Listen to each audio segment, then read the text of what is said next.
So far, 40 Israeli hostages have been released by Hamas, and including a 4-year-old girl whose parents were murdered right in front of her. Well, freeing those captives came at a high price. Israel had to halt its assault on Hamas terrorist strongholds. Well, now the pressure's on Israel to keep the ceasefire going so more hostages can be set free. Chris Mitchell brings us the story from Jerusalem.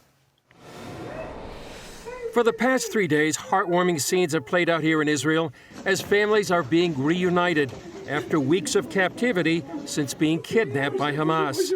14 Israelis were released on Sunday, including 4-year-old Abigail Edan, an Israeli-American. Hamas killed her parents in front of her during the massacre on October 7th. I just spoke with President Biden with great excitement. Of course, also about the little girl, Abigail. What a joy to see her with us. But on the other hand, what a pity that she returns to the reality of not having parents. She has no parents, but she has a whole nation that embraces her, and we will take care of all her needs. President Joe Biden took a direct interest in Abigail. Though intensive U.S. diplomacy, she's now safely in Israel, and we continue to press and expect for additional Americans will be released as well.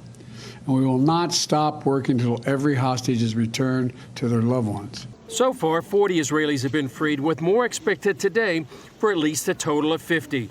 In Jerusalem and the West Bank, Palestinians celebrated the return of dozens of prisoners released in exchange for the hostages.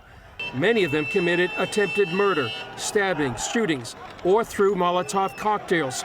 This Palestinian woman called for more kidnappings so more prisoners could be freed. It's likely more Palestinian prisoners and Israeli hostages will be released today.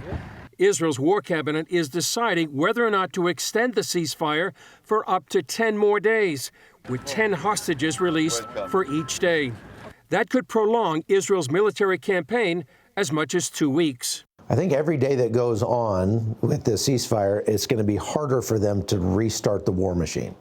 And that is exactly what Hamas intends. They understand that the longer this ceasefire goes on, the more pressure will build on Israel to continue that ceasefire indefinitely.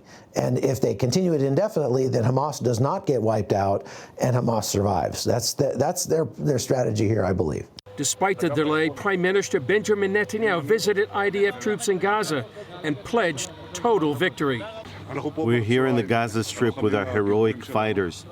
We're making every effort to return our hostages, and at the end of the day, we will return everyone. We have 3 goals in this war: eliminate Hamas, return all our hostages, and ensure that Gaza does not return to be a threat to the state of Israel again. Well, Chris Mitchell joins us now from Jerusalem. So, Chris, is this ceasefire likely to be extended? And is it hurting the Israeli military's campaign? Well, first of all, Gordon, I think it's likely the ceasefire is going to be expanded. President Biden has already said he wants to extend the ceasefire. So what is that going to look like? It means that for every 10 hostages, the ceasefire is going to be extended by a day. And for every hostage, 3 Palestinian prisoners are going to be released. So it's likely the ceasefire will continue.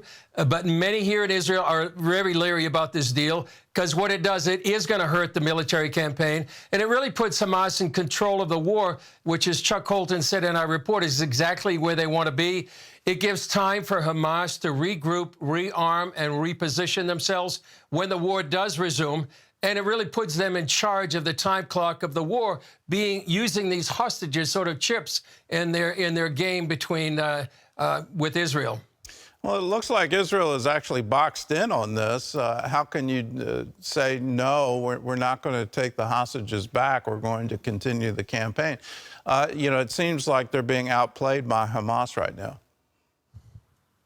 I think that a lot of people over here feel the same way, Gordon. Really, Hamas is calling the shots, or you can actually say that Iran is calling the shots. And that really was exactly why Hamas kidnapped more than 240 Israelis and foreigners.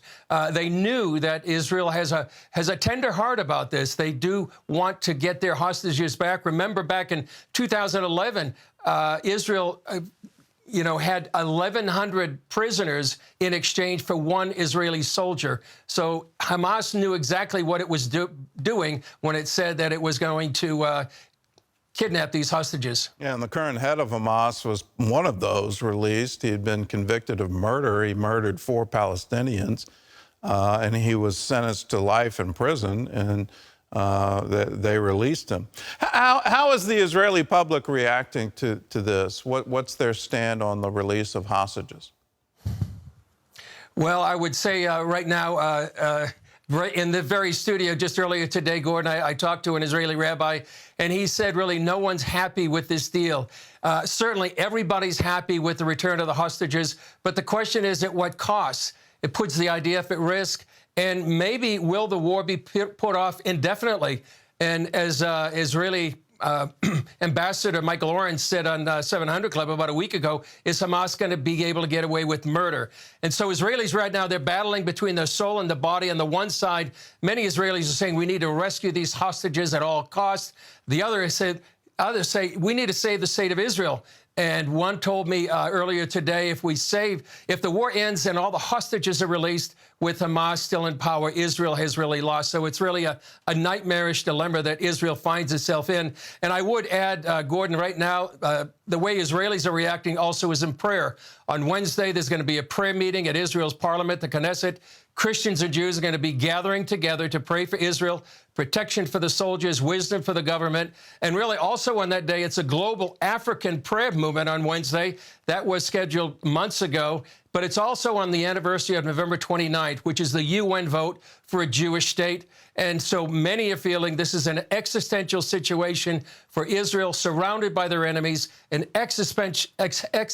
potential rise of anti-Semitism. So where can they look for help? Many are looking to Psalm 121. I will lift up my eyes to the mountains. From where shall my help come from? My help comes from the Lord who made heaven and earth. Well, amen. And we will be joining in with that prayer on Wednesday, and we will be praying specifically that the plans of Hamas, it looked like they miscalculated. They thought they could derail the Abraham Accords, and the Abraham Accords, surprisingly to me, are actually holding very strong. They thought that they could prod Hezbollah into the war once Israel got involved in a ground war. Hezbollah will launch out of Lebanon. That didn't happen.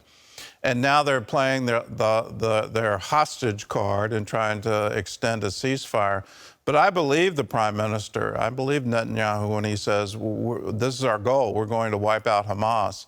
And so when they run out of hostages to exchange, I think the Israeli military is going to go full bore back into it. So it's time to pray, and it's time definitely to pray for the peace of the land of Israel. Well, Chris, thanks for your insight, and thanks for all that you're doing in the Jerusalem Bureau.